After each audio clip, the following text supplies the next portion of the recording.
Hello viewers, আপনি কি চাচ্ছেন আপনার ফেসবুক অ্যাকাউন্টের নামটা কিন্তু চেঞ্জ করার জন্য? আমরা অনেকে কিন্তু আছে দীর্ঘ অনেক সময় চলে যায় আমাদের ফেসবুক অ্যাকাউন্ট কিন্তু ক্রিয়েট করে থাকি যেকোনো একটা নাম দিয়ে। তো আপনি চাচ্ছেন পরবর্তীতে এসে আপনার অ্যাকাউন্টের নামটা কিন্তু পরিবর্তন করার জন্য, বাট আসলে কিন্তু পরিবর্তন করতে পারতেছেন না। তো আজকের এই টিউটোরিয়ালের মধ্যে আমি কিন্তু দেখিয়ে দিব আপনি আপনার ফেসবুক অ্যাকাউন্টের নামটা কিভাবে চেঞ্জ করবেন। তো চলুন বন্ধুরা, দেরি না করে স্ক্রিন শেয়ারে যাওয়া যাক। চ্যানেলে যদি নতুন হয়ে থাকেন অবশ্যই চ্যানেলটা কিন্তু সাবস্ক্রাইব করবেন, আর ভিডিও যদি ভালো লাগে একটা লাইক করে কমেন্ট বক্সে কিন্তু আপনার মন্তব্যটা কিন্তু অবশ্যই জানিয়ে দিবেন। স্ক্রিনে চলে আসলাম। স্ক্রিনে আসার পর প্রথমত আপনাদের ফেসবুকে ক্লিক করতে হবে। সো দ্যাট আমি ফেসবুক লাইট থেকে দেখাচ্ছি অন্য একটা আইডি থেকে। ফেসবুক লাইটে আমি ক্লিক করলাম। আপনারা ফেসবুকে কিন্তু ক্লিক করতে পারবেন, সো দ্যাট কোনো সমস্যা নেই। ফেসবুকে ক্লিক করার পর উপরে দেখতে পাবেন কর্নারে 3 ডট, এই 3 ডটে ক্লিক করবেন। 3 ডটে ক্লিক করার পর এরকম এন্টারপ্রাইজ কিন্তু শো হবে। শো হওয়ার পর আপনারা যে কাজটা করবেন এখান থেকে সেটিংয়ে কিন্তু ক্লিক করবেন। সেটিংয়ে ক্লিক করার পর এখানে দেখা যাচ্ছে মেটা অ্যাকাউন্ট সেন্টার। মেটা অ্যাকাউন্ট সেন্টারে আমরা ক্লিক করব। মেটা অ্যাকাউন্ট সেন্টারে ক্লিক করার পর এখান থেকে আমরা প্রোফাইলে যে প্রোফাইলটা দেখা যাচ্ছে এখানে এটাতে ক্লিক করব। আবার সো দ্যাট প্রোফাইলে ক্লিক করব। প্রোফাইলে ক্লিক করার পর এখানে দুইটা আমরা অপশন দেখতে পাচ্ছি, নেম এবং ইউজার নেম। সো এটার নেমটা আমি চেঞ্জ করব। নেমের উপর ক্লিক করলাম। নেমের উপর ক্লিক করার পর আপনি কি নাম দেবেন, first name, middle name, last name, মানে আপনার নাম অনুসারে আপনি দিতে চাচ্ছেন। তো দ্যাট আমি ফ্রিল্যান্সার অনেক ছিল, আমি এটা চেঞ্জ করে আমি আমার নামটা যে নামটা আছে সেই নামটা বসাবো। আপনি আপনার নাম অনুসারে কিন্তু বসায় নেবেন। আপনার নাম যদি 3 অক্ষর হয় তাহলে ফার্স্ট নেম একটা দিবেন, মিডল নেম একটা দিবেন, লাস্ট নেম একটা দিবেন। এরকম করে আপনি বসায় দিতে পারবেন।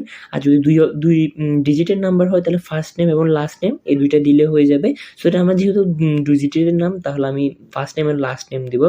আমি এখান থেকে আমার নামটা ডিলিট করে দিচ্ছি। ডিলিট করে দেওয়ার পর আমি আপনার নাম এখান থেকে বসায় দিচ্ছি। তো দিয়ে দেওয়ার পর এখান থেকে আমি ফার্স্ট নেম দিয়েছি অনিক, লাস্ট নেম দিলাম ভাই। ভাই দেওয়ার পর এখান থেকে আমি একটা দেবো, দিয়ে দিলাম। দিয়ে দেওয়ার পর আমার এখান থেকে যে কাজটা করতে হবে, রিভিউ চেঞ্জ যেটা দেখতে পাচ্তেছেন এটা কিন্তু। তো এখানে একটা অপশন বলে দিচ্ছি, if you change your name you can not change to again for 16 days, মানে 60 দিনের ভিতর আপনারা এটা কিন্তু আর চেঞ্জ করতে পারবেন না। 60 দিনের মধ্যে কিন্তু একবার চেঞ্জ করতে পারবেন। 60 দিন পরে 61 দিনে যখন চলে যাবেন 61, তখন আপনারা কিন্তু আবার চেঞ্জ করতে পারবেন। তো আমি দেখি আমার কিছুদিন আগে চেঞ্জ করছিলাম, যদি হয় তাহলে তো ভালো কথা, না হলে তো হচ্ছে না। তাহলে রিভিউ চেঞ্জ আমি ক্লিক করলাম। রিভিউ চেঞ্জে ক্লিক করার পর আচ্ছা আমারটা হচ্ছে। তো আমারটা বলতেছে প্রিভিউ নেম, মানে ওরা দুইটার নাম আমাকে সাজেস্ট করতেছে আপনি কোনটা নিতে চাচ্ছেন, কি অনিক ভাই নেবেন নাকি ভাই অনিক নেবেন।